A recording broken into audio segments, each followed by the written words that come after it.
Hey, it's Glenn. Welcome to the Ultimate Freedom. Behind me is my truck that I absolutely love. What guy doesn't love his truck? Well, I love mine. It's a 2001 in nearly pristine condition, one owner before me. Take a look at this thing. It is gorgeous. It is a Dodge Ram 4x4 2500 SLT Laramie extra cab short bed with a Cummins 24 valve turbo diesel 5.9 diesel engine. It's dirty, but it's amazing. But it has a problem, and mobile RV living is about solving problems. The AC, I've fixed it twice. I'm not putting any more money into it, so I'm coming up with a better solution. Maybe, or maybe I'm just crazy. Let's rock.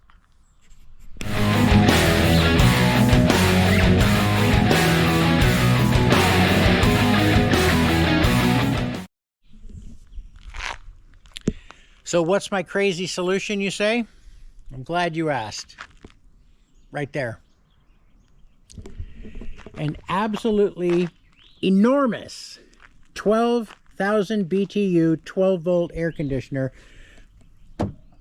For size, it's bigger than I thought it was going to be, and it's going to go up there. Now, for my wife and I, the air conditioner is not just something that's for comfort. She has a medical condition that if she gets hot, and stays hot, it can literally kill her. So if I'm trucking across in summertime, the Midwest or the desert or anywhere that's hot, everywhere gets hot in the summertime, and the AC goes out and stays out, and I can't get her to someplace cool quickly, we could be in real trouble. So for what I paid for this is less than it would cost to fix the factory AC, which I have paid for to fix twice, so I'm not going to do that again. I'm going to get this thing on the roof, and it's going to be quite a project. I'm not telling you to do this project. I'm going to do this project, and I think I'm a little crazy for doing it. I'm going to take you along for the ride, and we'll see how it works. I'm not telling you to do it, but let's talk about this AC. It's interesting. So here's the AC I chose, and I wanted to be $500, and I couldn't find anything that was what I wanted in the $500 range. I had to go up to $689, and then the brand name is just something weird. It's off the cuff. It's called a Highberry, and that's not really a brand name. I'll tell you what I mean. But I wanted it to be 12,000 BTU, and the dual fan is a big deal too, is something I wanted. So now let's talk about it. Now, as far as I can tell, this AC is very well built. It's enormous, but it's well built. I'll open this lid and I'll show it to you. It's got a couple of funky features, and the instructions for this thing are absolutely a joke. Now you notice there's no brand name on here. That's because they order these from China, these ACs, all of the 12 volt ACs coming from China, and then they let anybody that wants to put their sticker on it. So you can order it and call it Joe Blow AC.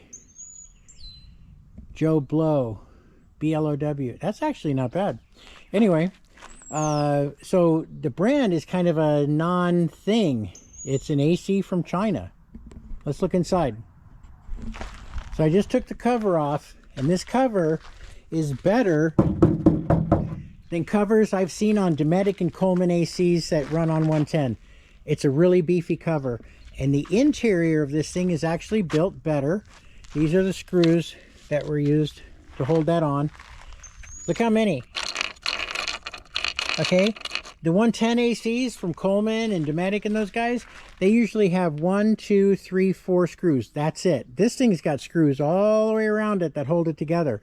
And as I'm looking at all the connections, and as I'm looking at the craftsmanship and the workmanship, everything is tight. Everything looks good. These are sealed well. This guy's bolted down well. All the hoses got good crimps on them. Okay, everything looks really good. I'm actually impressed by the build quality of this thing. I wanted the 2 fans, so you can see the fins down there below the fans, so that when I'm sitting still in Arizona, in Phoenix, in September or August at 3 p.m. and it's 110 outside, I want to put a sweatshirt on when I'm inside that cab.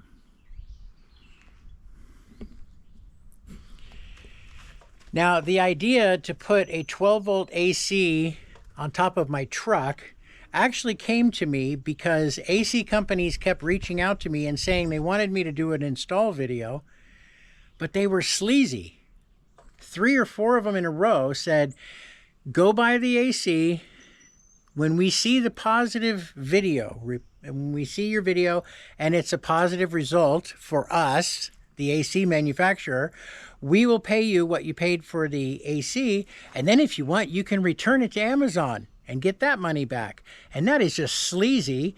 Rips off the seller on Amazon. That's not cool. After I install it, send it back. And this whole, I don't sell positive reviews for products. But it gave me the idea for the truck. So I bought my own. And here we are.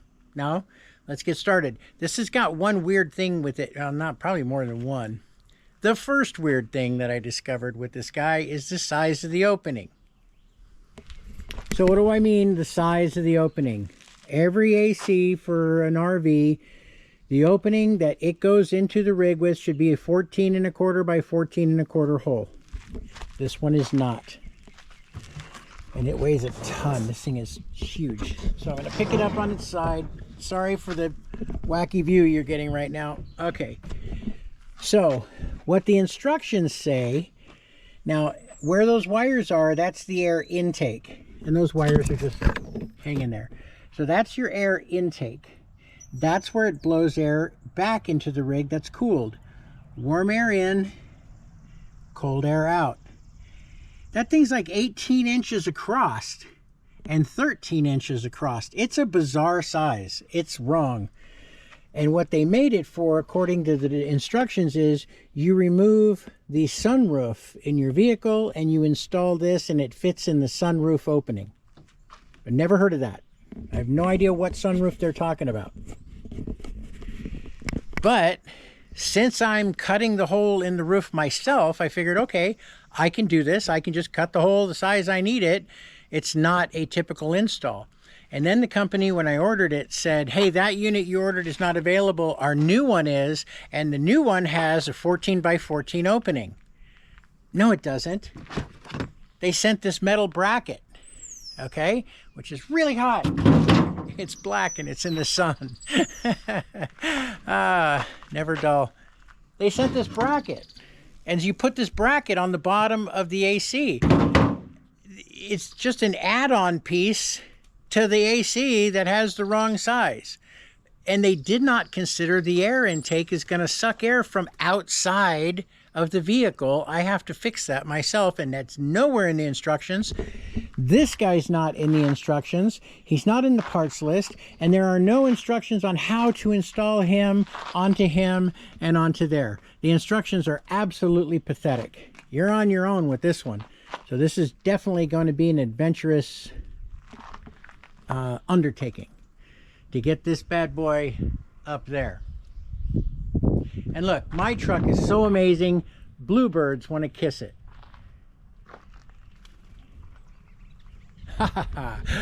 Do bluebirds kiss your truck? No. They kiss mine.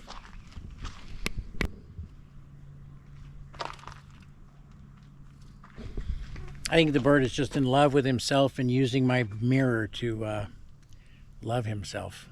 And to poop on my truck. Blech. So anyway, headliner's got to come down. And then there's a center beam in here. The light has got to move to a new location. Okay, it's dead center. There's the hole. It's got to move to a new location. And this beam right here has to stay. So I have to mount the opening has to go in front of this beam. Okay, and so I don't cut this beam out. Now, it It is a known fact that Generation 2 Dodges, look at that, they don't have the strongest roof. So I'll be relying on this beam. The hole will be in front of it. The major load will be on this beam.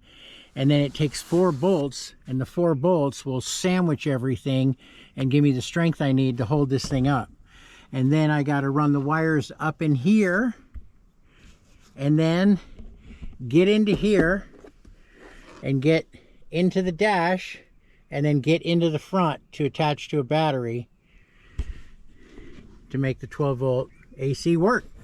Is it sketchy cutting a hole in the roof of your truck? Yeah, but I want a permanent solution, and it's important enough to me to get this thing solved, and when this works, I'm done. I don't have to deal with the factory air anymore. So here I go. It's not going to be a step-by-step how-to. I'll show you bits of progress along the way, but this is definitely not a how-to. This is a figure it out as you go, and I'm not telling you to do this. I would recommend not cutting a hole in the roof of your truck unless you want a great big AC on the top of your rig, your truck.